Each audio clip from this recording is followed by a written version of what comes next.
Hi,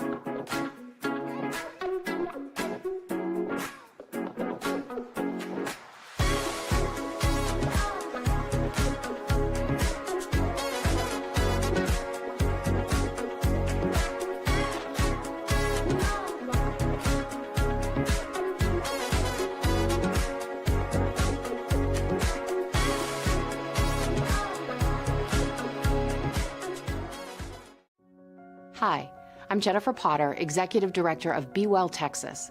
Too many people are struggling alone these days, and alcohol and drug deaths are increasing. We started Be Well Texas to offer high-quality, science-based addiction treatment and recovery services anywhere, virtually or in person. In many cases, there is no cost for treatment or medications if you don't have insurance. Really. Welcome to Be Well Texas. We're glad you're here. Visit BeWellTexas.org.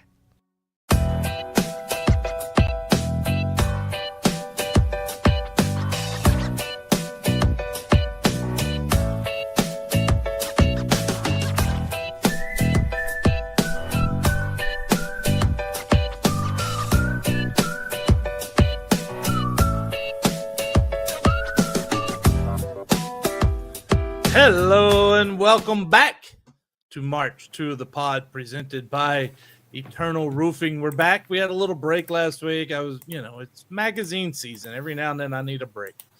Things happen. Yeah, well, speaking of magazine season, I know Dave Campbell's very own Carter Yates was down at Sam Houston yesterday. He was. Look for that insider piece on TexasFootball.com coming soon. Be very interesting to see how much he's changed today with the transfer portal. I know. We're speaking about that today, right? I know. Season 2, episode 32. We have updates on this transfer portal. I'm your host, producer, formerly band member of CatFans.com, and feeling a bit spicy today. Corey Hogue, I'm the non-FBS insider at Dave Campbell's Texas Football. Find me on your favorite social media channels at Corey Hogue Sports. It's all one word, CORYHOGUE Sports. The knowledge of this show is provided by the creator and manager of Sports of SHSU on Twitter and Instagram, the chief operating officer of the Cat Fund, proud Bearcat alum Ben Sorrells. And you want to...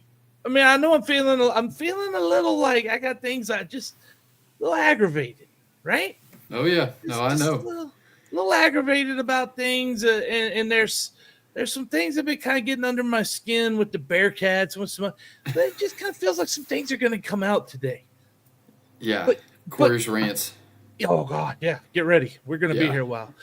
But yesterday, finding out that UTEP has 9 kickers. I realize they're down to like 5 now that the portal opened. Yeah. 9 kick. What the? How do you get 9 kickers practice time? You don't. That's just good Lord, man. Who need like? I wonder at what point a coach looked around at what Walding went. Why do I got so many of these damn guys? Even if you had 9 punters and kickers, that would be just outrageous. Oh my God! How many punters do they have? Imagine they have like 6 punters. Dude, that or 6 special kickers. teams room. That special teams room needs to bring in some chairs. I know. It's rough. Holy moly, man! That is something else. Hey, I got into one of those things that's been going around. People making action figures and stuff, and so I got one. I just finished the approval process of this one with ChatGPT. There it is.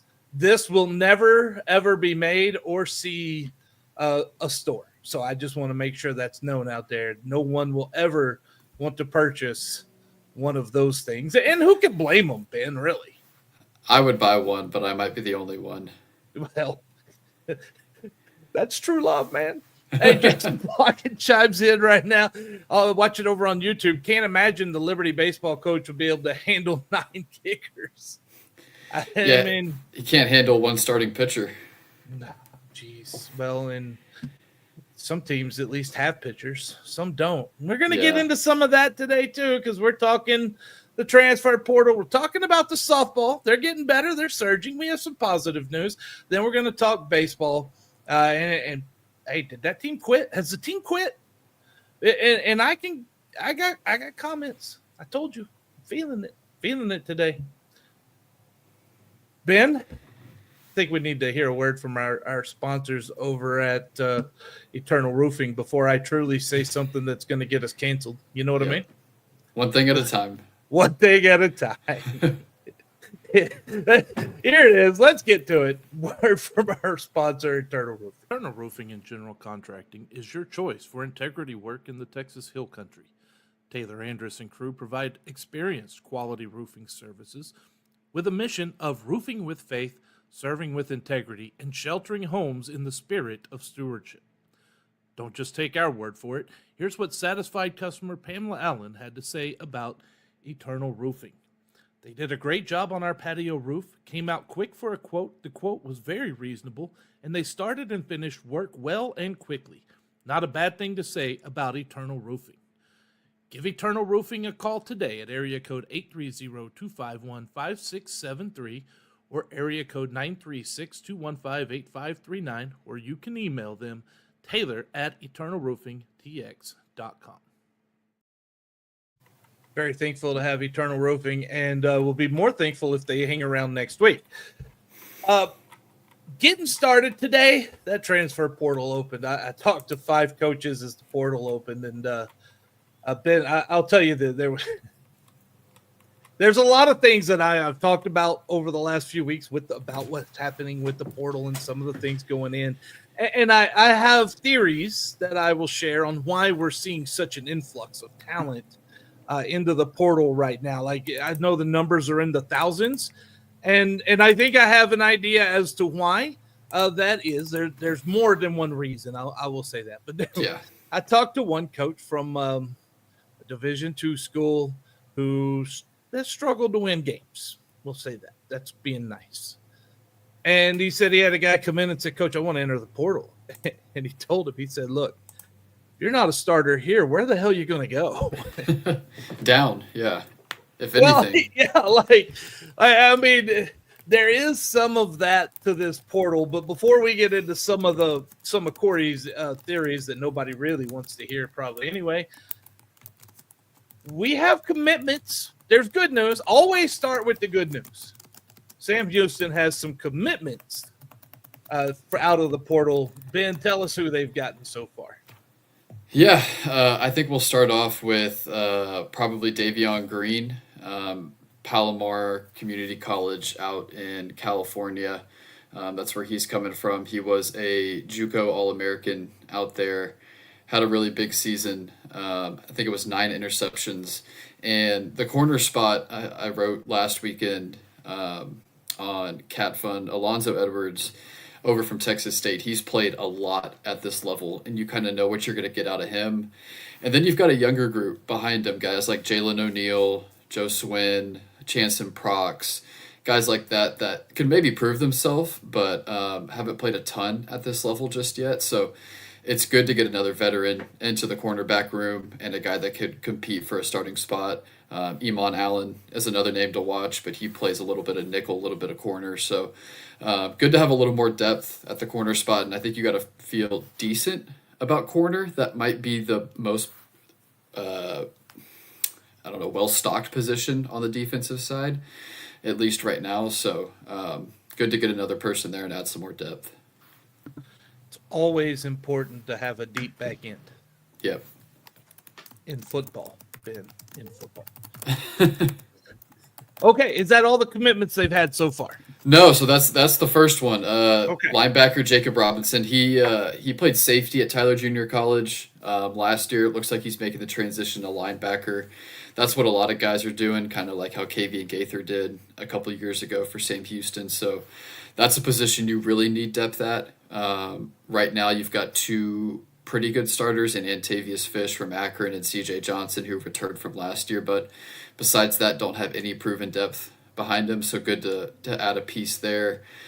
You've also got defensive end Brian Spalding, who committed a couple days ago, beat out Western Kentucky, FAU, Georgia State, a couple other G5s for him. He's got some good size there on the edge. I think he's 6'5", 250. Another California guy coming from San Diego Mesa Junior College. And then you've got Chris Eaton, who comes in from Hampton Hampton College, FCS. So he's another edge guy. His physical tools, I wouldn't say are the best, but he's got a really great motor. So we'll see how that translates to this level. And we'll see what that looks like. Another one, and this is the final one from the past 2 weeks, is tight end Dylan Burke. This is a really interesting one. He was on a visit last weekend. He played quarterback in high school in Florida, and it looked like he committed to Mount San Antonio out in California out of high school. I don't think he actually ended up there.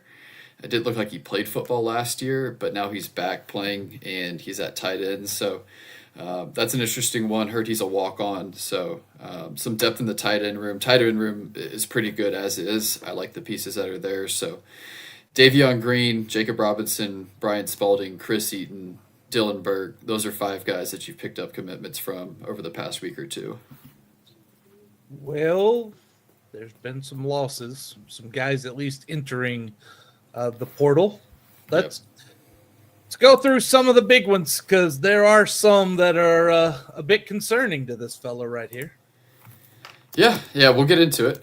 Yeah, One of them is very concerning to me. Another one is disappointing to lose, but one of them is extremely concerning to me.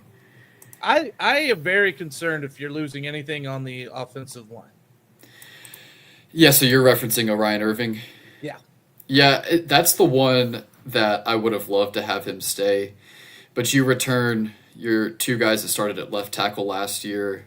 You've still got Grayson Jackson-Smith, who started at both tackle positions in the past.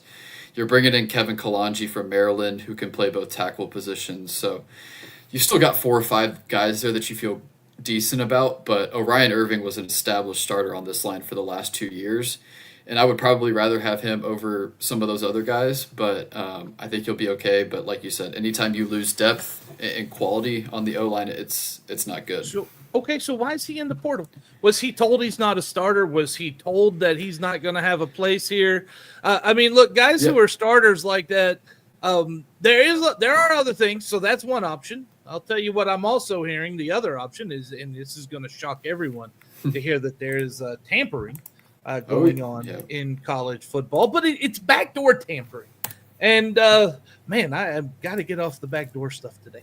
It's not your normal way. It's third parties, right? They go to a high school coach. They're going to a JUCO coach. They go to a former 7-on-7 coach, AAU coach if they play basketball, right? A lot of these guys are multi-sport athletes. So agents too. Agents are a big part of it. Dude, agents. Huge part of it. This whole agent thing.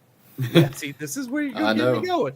Do you know how much, dude? I am hearing of agents charging these kids as much as 20% commission. Oh yeah, absolutely. And these kids are falling for this stuff. And there's no sort of regulation. There's no standard. There's nothing, no certification needed.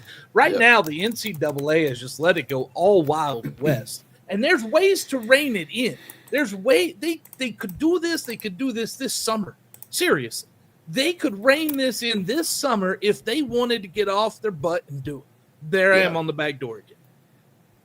Yeah, the whole agent thing is wild. I've heard some interesting things over the past few days with the portal coming open, and agents are calling head coaches. Yeah. No, I know all about the agents. I talked to one coach today. He said he went to recruit a kid. He was told to contact his agent. Yeah. And the kid will probably get $5,000 in NIL or nothing in NIL. But see, here's the problem. Look at what's happening in Tennessee, right? Nico, I am a leaving, is what I thought now. Dude enters the portal because he gets bad advice, right? One of those kind of LeVar Ball situation type of things, right? He gets bad advice from his dad. His dad's doing all this. His dad's calling around. His dad's getting agents. This is shady stuff. And what we're seeing come to fruition right now, Ben, is the underbelly of athletics in the select sports, the AAUs that we always see documentaries about and stuff. Some of the shadiness that's been going on there for years is now infiltrated into the NCAA at a large scale because of the money involved. And so I saw a stat. Sam Herder put it out the other day. An FCS player that moves up that goes to FBS has like a 33% chance of even starting. Most of these guys are going to be backups. Some leave for greener pastures. Some leave because they're promised money. Some get bad advice. Yep. Some are told, get your butt in the portal. We don't have a place for you. Remember, roster cuts are happening. Yeah. Right. So now I've heard of a lot of coaches that are having to cut some of the fat that maybe by fat, it doesn't mean they're bad players. It means these are guys that might need some more developing and more time before they're ready. So these guys are coming down. And that in essence is why you've seen all of those different things and why we have so many guys in a portal, because there's so many different parts to it, right?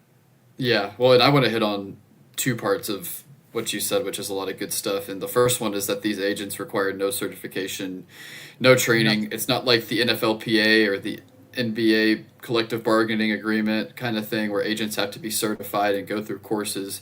So you or I could become an agent, start representing players tomorrow and take whatever we want. And so that's the first part of it. But see, there's a problem, Ben. I couldn't just take 20% from a kid, right? Like that takes a moral depravity that I don't have. Somebody else can. Yes, no, and look, I get it. Not everyone has well-established morals. Well, and another thing too, something I heard from someone this morning is a lot of these agents are trying to get their kids in the portal because they think they can get them more money somewhere else so the agent can get more money. So it's not even that the kid could be in a great situation, but if the agent could find a way to get him 5-10% more, they're going to try to get him out just for their own gain. That agent don't care about the player. Yeah. They're in it for their own money. That's all that comes down to. And look, there's ways out of this. There's ways out of everything we got happening. I've been talking with coaches about it, catching ideas, and I'm telling you, coming soon. And as soon as I get a chance to write something other than whatever magazine or whatever the heck I'm doing these days is, I lose track. Baseball coaching, whatever it is. As soon as I get time, I'm going to write this and give how this could be solved. There is a way to do this. It's a logical way. And I'm going to tell you, it's not recreating the wheel at all. Coaches have contracts, right? Yeah. They have a contractual agreement between the school and the coach. And if the coach leaves early, what happens? There's a buyout attached to it, right? Yeah. Why don't we use this system for the players? Yeah. Exact same system. Because first off, and this is my big points on this right now. I'm giving you all the good stuff that I've been talking about the last couple of weeks. First off, you give a contract like this and you are protecting the school, right? Like the school goes and finds this guy, the employees of the school went and found this guy. They developed him. They got him. He's now got the talent to be FBS. He hit his ceiling, whatever. He moves on. At least you get something monetary out of that, right? For your time and effort you put into it. The other side, though, this is big for me. Protects the athlete. There's no protection for these athletes right now.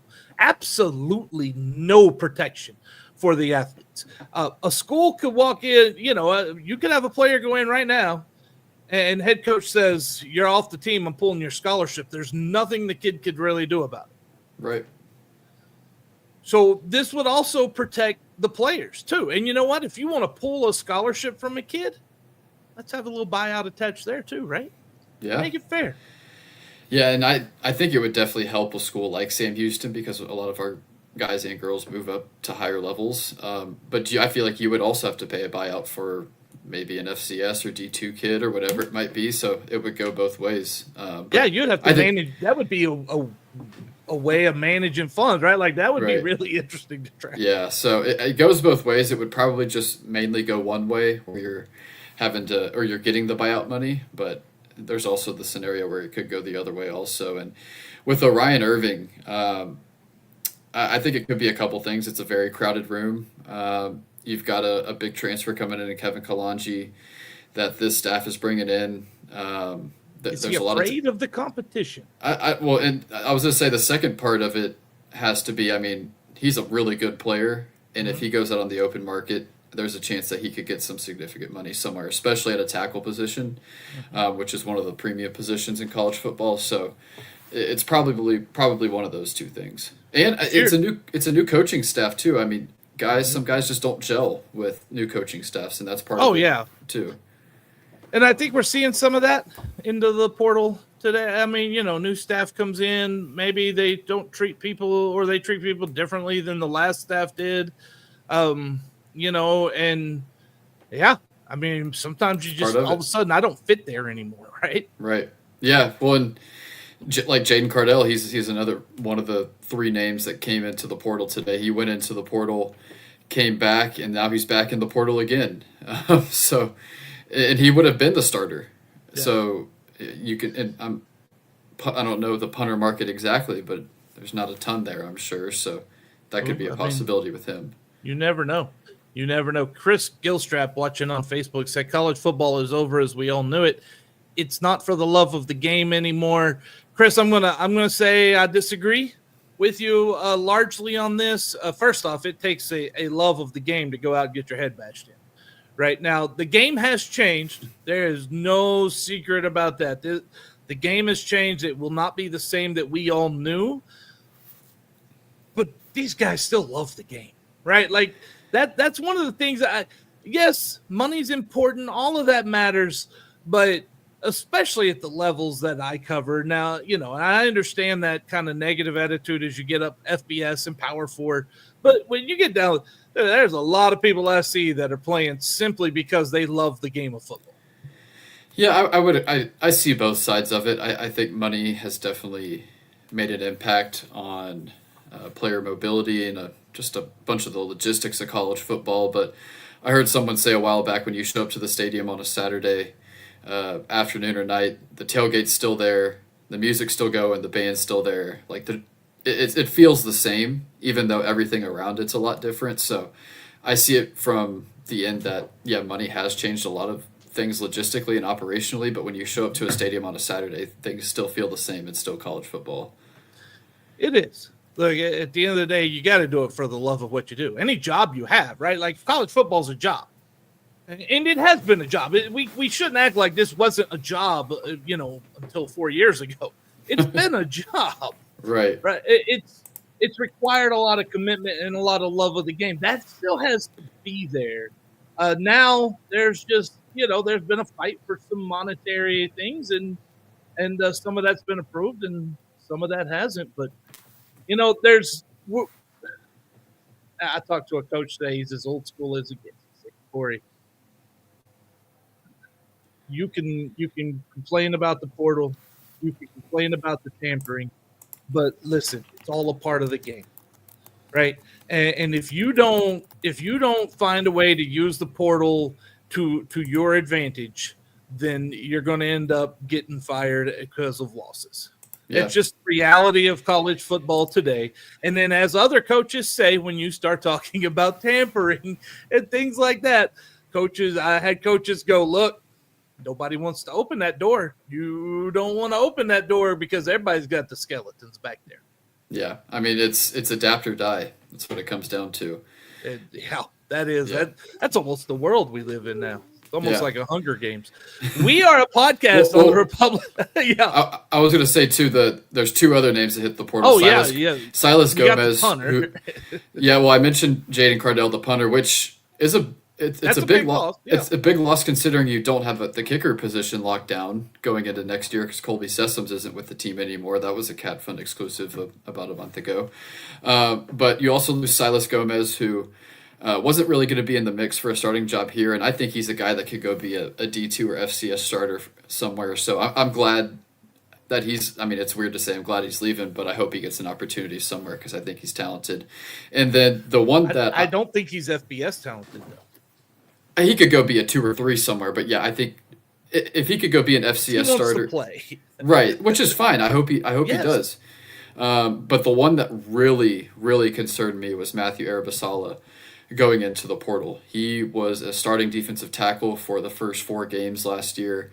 The stats only show like 5 tackles and 1 sack, but I mean, he was a guy that's going to take up a ton of space in the middle and do a lot of good things. And so he's in the portal, which leaves you with 2 scholarship defensive tackles now, which is a huge concern in a 4-2-5 defense.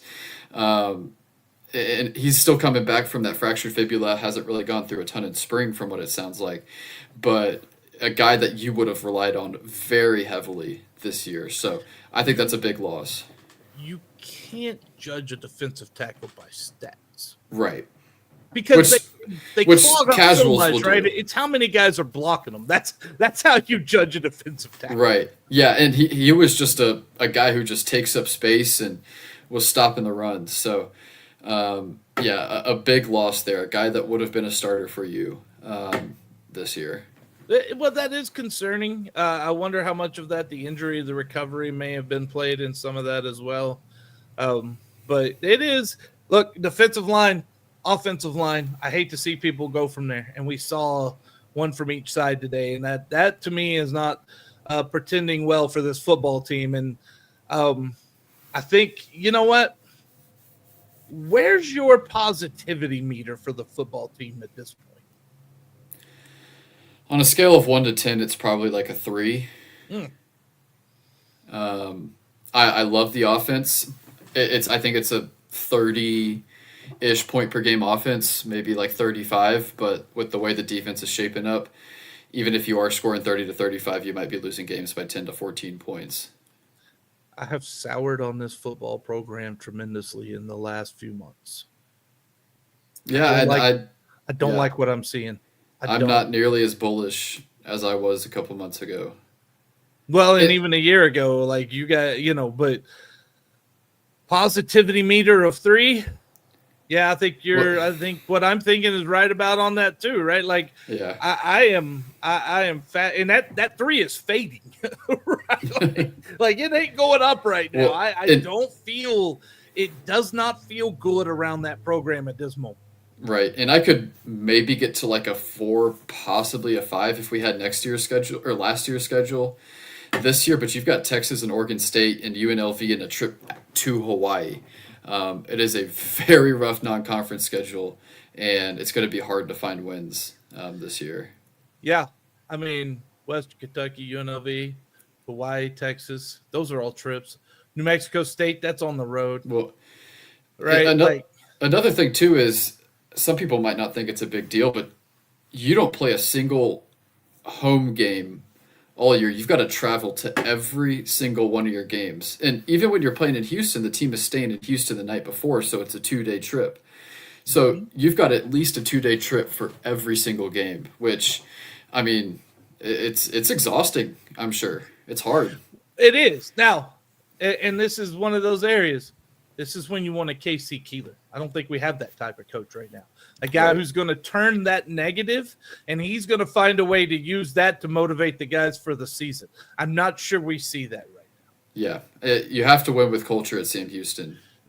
Yeah, definitely. So Chris Gilstrap was not convinced that Cardell was a big loss since he is a punter. But listen, when you've got a punter that can put it inside the 20, maybe consistently punt 40 to 45, it's an advantage. It is. Well, it matters in field position. Well, and now you have no punter, so you need one. You got to have one. It's who knows what you're going to find. I mean, that's true. Especially kind of this late. I mean, I know there's going to be a lot of guys in the portal, but not as many as the winter portal. So you got to find someone. Good Lord, man. That was a lot of negativity. Let's get to something a little more positive here in this next leg. But first, we're going to remind you we are a podcast on the Republic of Football Network and an extension of the Dave Campbell's Texas Football. We are also a member of CUSA Podcast Roundtable, which features podcasts from all 12 Conference USA schools. Please like and subscribe to the podcast. Follow us on the various social media platforms. At March to the Pod, it's the word March, the number 2, the Pod. It's all one word. We'll be back to talk about softball as soon as we hear from our friends over at Eternal Roofing. Eternal Roofing only uses the finest materials in the roofing business while providing an exceptional warranty. Why do they use CertainTeed products? Because they complement any appearance, provide exceptional and reliable strength, and are known for their enduring performance. Here's what Shane Sosa had to say about Eternal Roofing. Taylor and his team are amongst the highest level of professionals. They care about their customers and go above and beyond just doing the job. Give Eternal Roofing a call today at area code 830-251-5673 or area code 936-215-8539 or email Taylor at eternalroofingtx.com. Once again, big thank you to our friends over at Eternal Roofing. Hey, we got some good news in the athletics department to share today about Sam Houston, and that would be softball. Softball is right there. Why is that looking? Whatever. All right. It's on there. It's on there, right? Softball, they have won, 6 in a row now? 6 of last 7, right? They have won 6 of last 7. They're looking good. They're right there at 11-7 in the conference. They're 5 games behind Liberty. I think Liberty has set themselves as maybe a tier above, but they're right in that second tier with FIU and La Tech and Jack State. Uh-oh, Ben. I'm trying to be positive, and softball has been surging and doing really well, but they've been doing it against the bottom of the conference. Yeah, but I mean, you played FIU. You took 2 or 3. You got swept at New Mexico State, so it's kind of a mixed bag against the top. You took care of business against the teams at the bottom, and I feel like you're kind of peaking at the right time. You took 2 or 3 from FIU. You swept UTEP. The offense is starting to look good. I mean, the home run ball is playing really well right now. Yeah. So I think you're peaking at the right time. Liberty's going to be very tough, a top 25 team, but. You go to Jack State, you get La Tech at home. You're 15-6 at home this year. So I feel like there's a chance you could take 2 or 3 from La Tech and Jack State. And if you could find a way to win 1 against Liberty, I think you'll feel pretty good. Here's my concern. This has not been a really good road team. Yeah. Embarking on a 7-game road trip, including, as we know, number 22 Liberty. They go to Lamar. Lamar beat them at home earlier this year. Yeah. Jack State on the road, and they've not been good on the road in conference, 1-5.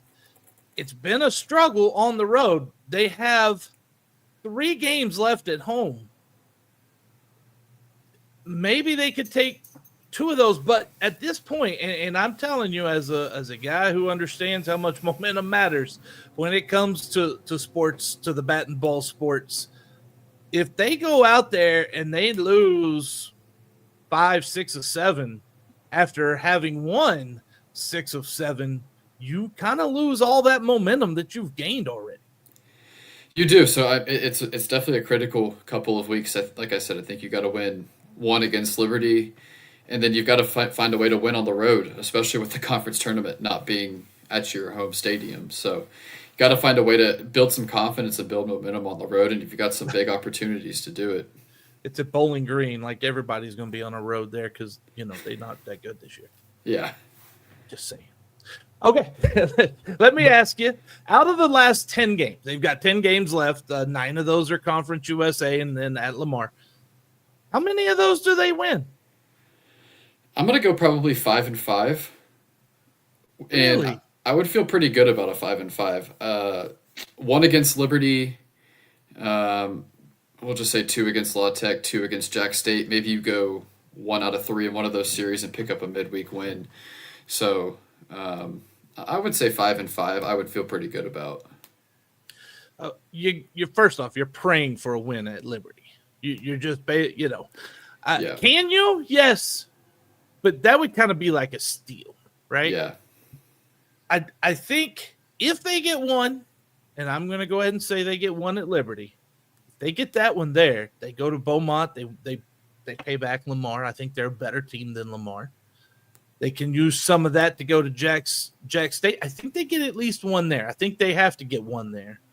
And then I think they can win 2 or 3 against La Tech at home. I am at the 4 to 5 range as well with you, which is why I was kind of surprised. I thought you might be a little bit higher than I am, but my goodness, am I not hating on Sam Houston as much as normal today?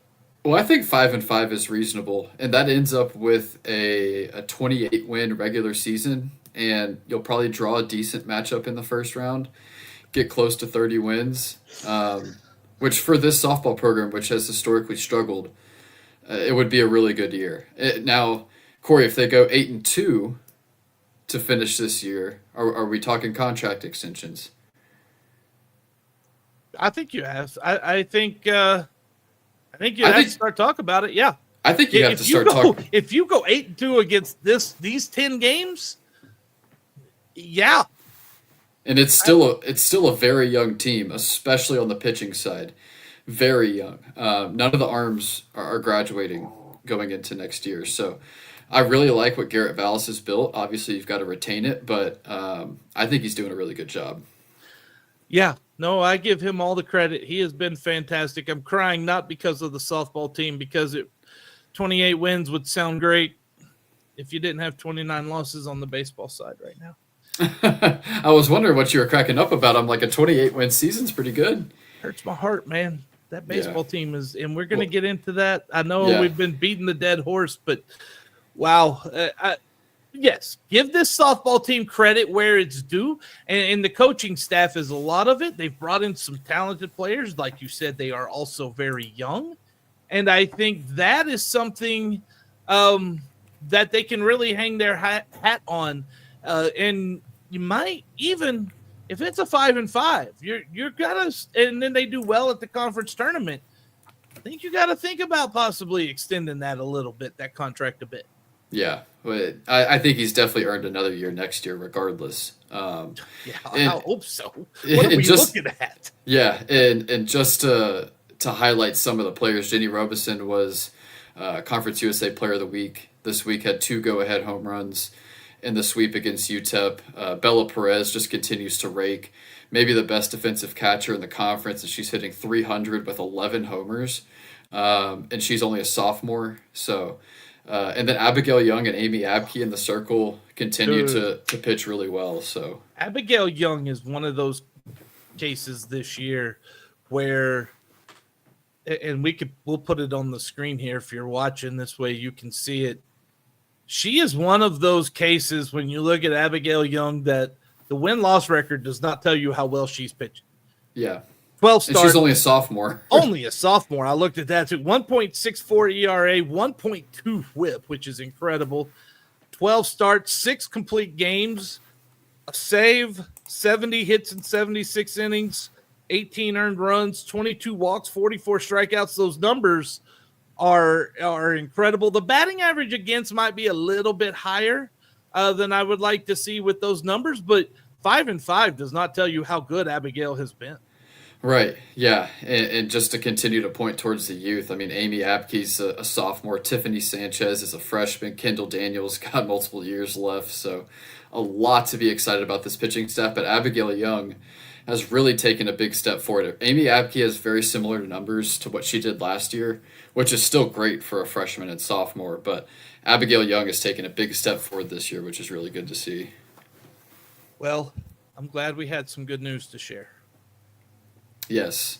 Hopefully more of it. Because the rest of today, it's not quite as much good news coming. We'll be back to talk about baseball after we hear from our friends at Eternal Roofing one more time. Eternal Roofing is locally owned and dedicated to giving back to the community by supporting local organizations and charities. They are also the winner of Next Door's Neighborhood Faves for 2 consecutive years. And as you know, if you've listened to this podcast, Eternal Roofing is your choice for Christmas lights. They provide premium lights tailored to fit your home, season-long maintenance, and hassle-free removal. Kyle Tatum said, "They're very professional and great quality, on time and clean, and really made me feel like they cared for me and my home." Give Eternal Roofing a call today at area code 830-251-5673 or area code 936-215-8539, or you can email taylor@eternalroofingtx.com. Before we talk about how you can help Sam Houston, I want to get to what General Sam said on the last part there on the softball team. Thank you, General Sam, for watching on YouTube. We appreciate you, sir. Softball has been great to keep up with this season. The record doesn't show how good I feel these ladies truly are. I think that this team is pretty good. I mean, I've been impressed with the softball team. I think they've outdone expectations. Yeah, no, absolutely. It was a team that I expected to kind of be in the middle of the pack. in conference play, but I mean, they've got a shot to they're tied for second with 3 other teams. They've got a shot to finish second in this league, especially with who they have coming up. And they hit a kind of a rough patch there 2 or 3 weeks into the season in non-conference play, but man, they've really turned a corner. I feel like the past month they've just been rolling. It's been a lot of fun to watch, and I was a student in 2019 when we made it to the regional at Texas, and we beat Texas in a regional game. And this team, it's a little bit different than that one, but they both pitch the ball very well, and it's a lot of fun. It's a sport that we traditionally haven't had a ton of success in, so to see it, it's been a lot of fun to watch. Who won that regional bid? Texas, but we beat Texas in the opening game. We did. I just asking. I didn't remember. Well, it was a huge upset. It was like a 16 beating a 1 or a 15 No, beating a 2. I do remember that. I do remember Yeah. that year. No, and then I remember watching going, Texas, are you going to do this against Sam Houston again? Like, I mean, goodness gracious. Yeah, and that was Garrett Vallis' first year too, so he did a great job. Yeah. And then there was a lull for a couple of years. Last year you could see it starting to turn, and this year it's been good. So, Well, listen, you hear the talk about the NIL, you hear the talk about how athletes want money. It is true. It happens at Sam Houston as well. And we have the guy to tell you all about the Cat Fund and how you can get involved right here. Take it away, Ben. yeah, sign up and join today at cat-fund.com as little as $10 a month. You can sign up and become a member to support Sam Houston athletes and Sam Houston NIL, and you get access to things like exclusive content, Cat Fund merch, events, a bunch of cool stuff that you can, when you sign up, you get access to. We've had a lot of insider content up behind the paywall over the past 2 weeks, basketball commitments, transfer portal info, football roster preview stuff, revenue sharing stuff. So definitely want to sign up and become a member today, support these athletes, because we need every dollar we can get, and we'll take every single one. Yeah. Cat-fund.com. Oh boy. Let's go ahead and get into it, Ben. This is going to be ugly. I'm telling you right now. Baseball. And baseball has lost 6 straight, which is, by the way, a 13 of 14. And before this stretch, the longest losing streak was about 4 games. Right. A few weeks ago, we talked about the midseason and everything. Since then, this team is headed, unlike the softball team. The softball team shot straight to the top. This baseball team's gone the exact other direction. Yep. And we're going to cut right to the chase. They have lost 6 straight. They have lost 13 of 14. If you're watching on YouTube, or you're watching on Facebook or on Twitter, X, whatever you want to call it right now, you see that they're 2-10 in conference, 2-7 at home, 0-3 on the road. They've already had 10 of 13 games at home, and they've only won 2 of those. 8-29 overall. And last night was really incredible to me, because they're playing Lamar, right? And Lamar, they have them down 9-6, and they bring in a pitcher that had only pitched a couple times, right? Yeah. And then he gives up. By the time that's done, they give up 11 stinking runs, and you're no longer in the game. Well, and that's not even the biggest inning you've given up in the past week. You gave up 12 runs in an inning to Kennesaw. I think it was on Saturday. Listen, you look at this in the last, holy crap. I'm heading back to the first game against New Mexico State. Since then, well, no, they won that one. Okay, so since the second game, since they won the game against New Mexico State, since that win, they have given up 9, 14, 9, 10, 17, and 18 runs. Yeah. It's not getting better. The offense, sometimes it's there, but a lot of times it's when the pitching staff has given up, 20 runs. Well, and the thing with the offense, too, is, I mean, we can't expect them to be great. We know that the roster isn't extremely talented, but you've been without Caleb Cotton all year. In the past 2.5 weeks, you've been without 2 of your top 3 hitters in Addison Smith and Ryan Frandon. So, I mean, the offense is hit or miss, but like you said, the pitching, you cannot win games giving up 10 plus runs every single night. The pitching is absolutely horrid. And you look at what's coming up. Three games at Horner Park, Dallas Baptist, Texas A&M, Jack State. All that's on the road. And All Jack of State's that's- not, I mean, they're okay. They have a winning record. I look, right now they're 5-7 in conference. I think maybe they take one of those. Maybe. Right? Well, Maybe? yeah. Liberty's still coming in. I know Liberty's not quite, great this year in baseball either. Middle Tennessee, they go on the road for that one. FIU, that's who they end with. Here's my question. When they have already lost 13 of 14, they are likely to lose. They could very easily lose the next 4. Very Yeah. easily, I think. If that were to happen, is that a sign? Has this team quit on Jay Sirianni? I mean, it's hard to say no. And honestly, I've been watching more softball than I have been baseball the past couple weeks. So just from like an emotion and how they look on just like a presence, it's hard to tell. But yeah, it just feels like there's a lot of apathy and just kind of let's just get this over with kind of thing. And you know where that starts? Where's that? With the head coach. Yeah. Because when the head coach stops caring and stops driving and stops trying to find ways to get wins, this is what you're going to get. You're not getting a team that's improving as the year goes on, right? Like we can't look at this team and go, I'm seeing signs that they're at least playing a little better right now. Well, and I thought we were getting there. You took 2 out of 3.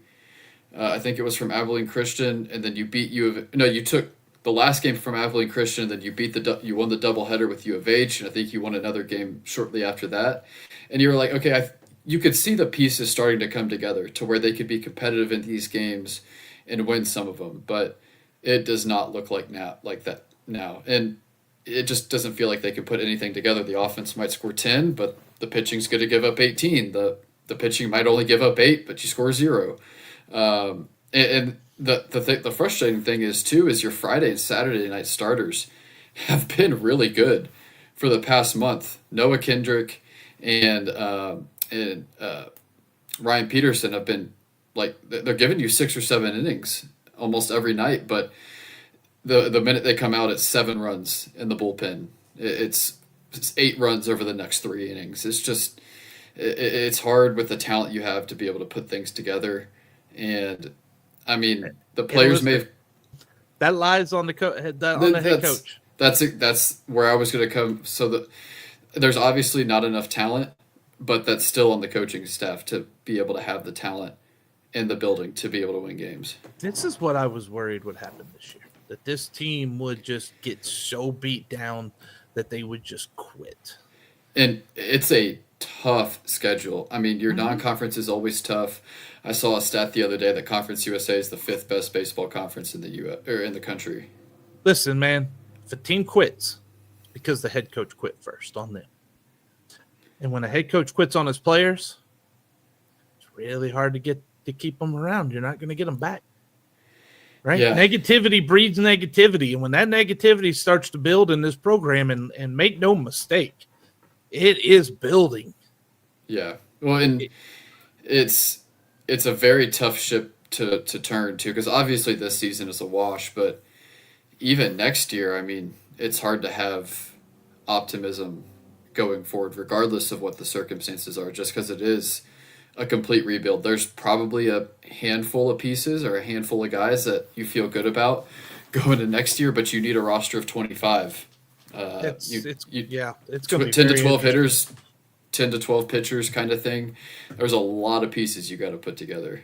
And we've talked about Bobby and, the last year and everything like that. It'll be interesting. Be interesting to see. I think I think right now, if I had to guess, I would say that there's probably a 50-50 chance right now there could be a new baseball head coach. And if things keep souring, I think that percentage keeps rising, to be honest with you. I don't think Bobby could just sit back and watch this team just absolutely crater the entire season. Especially with the pride of this baseball fan base, which has not been happy.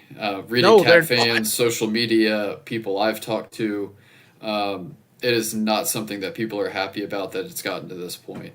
And I don't that's like it something either, you- man. Yeah, something you and I'm one of them. I mean, I grew up as a student going out to watch Colton Cowser and Hayden Wesneski every night, and guys like that, and then a couple years ago, you had arguably the top lineup in all of mid-major baseball, multiple guys getting drafted, and so to see it kind of fall this quickly it's honestly it's a little shocking, just because you won the WAC 2 years ago and won a tournament game 2 years ago. Yeah.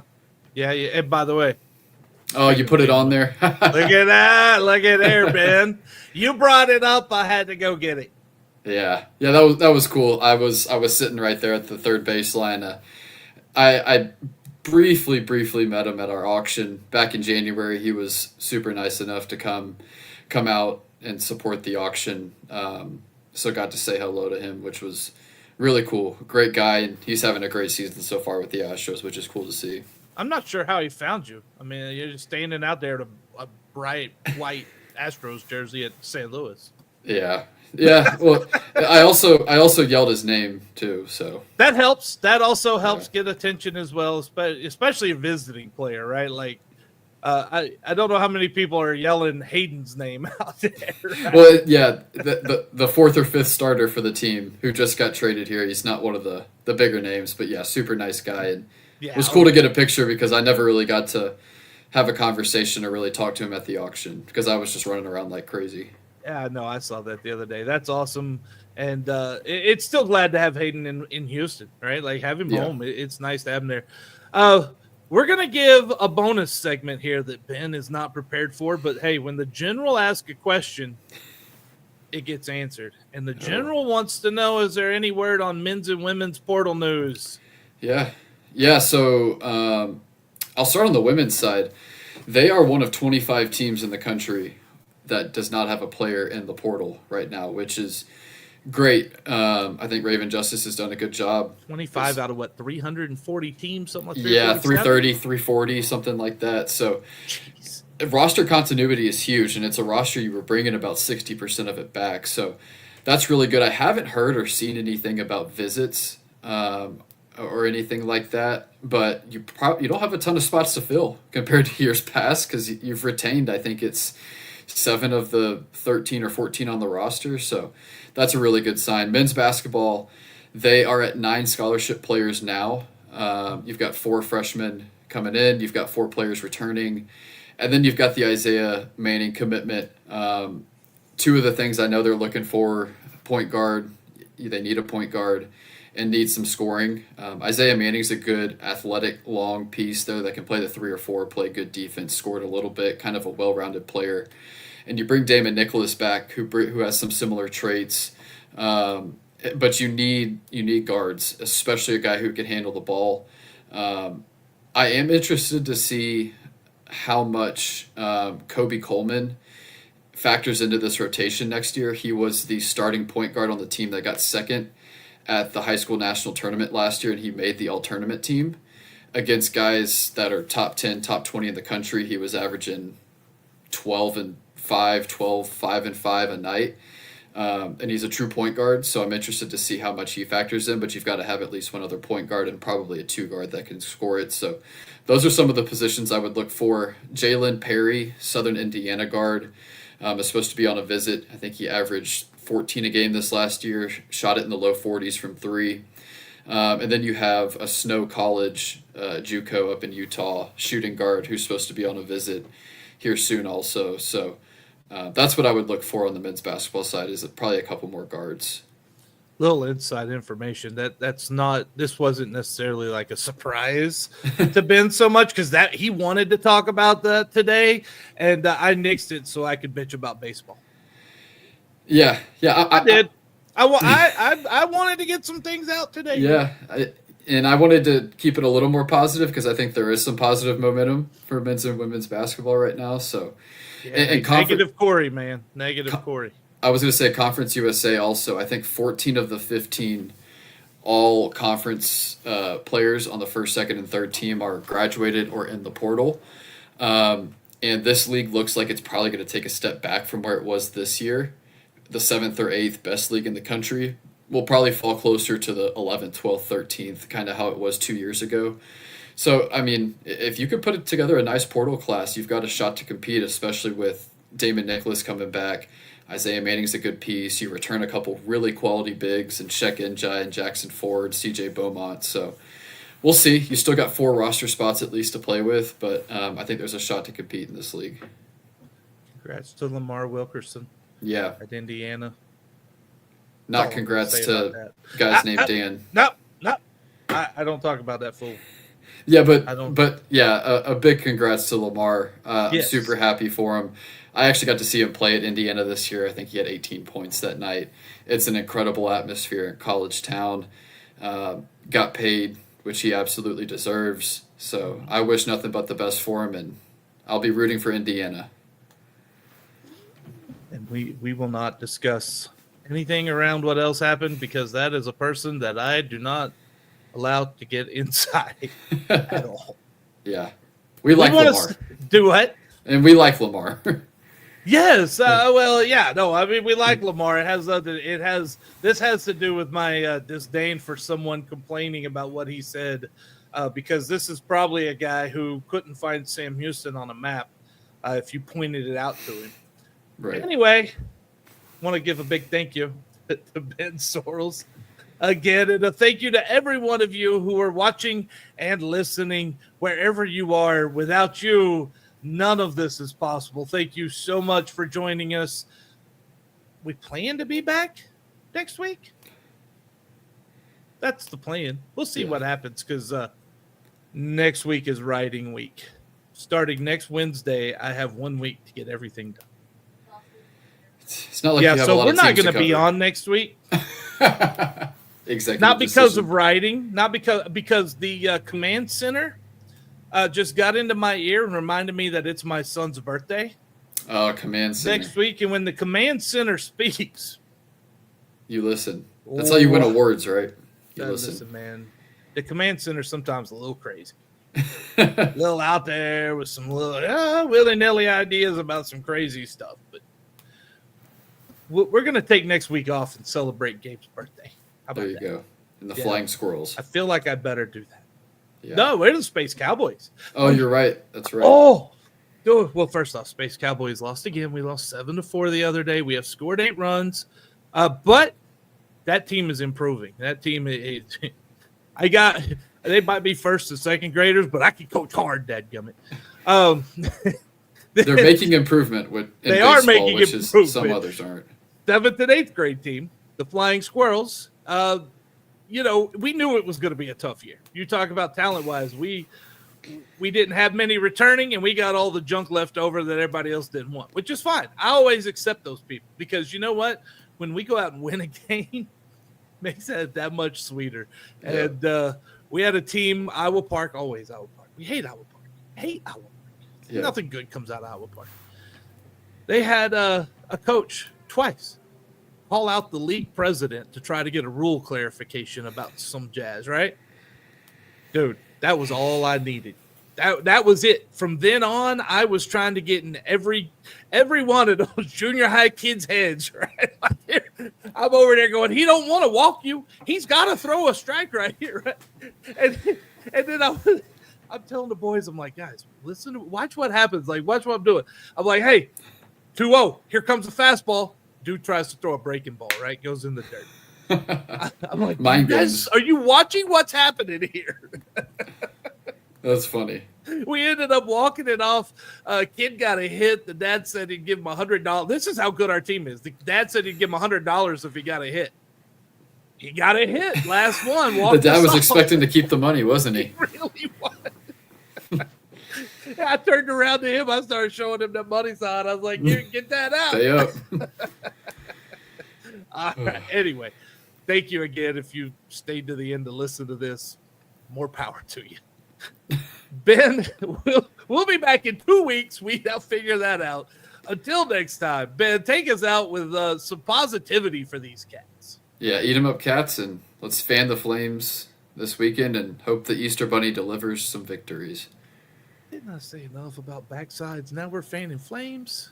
Ah.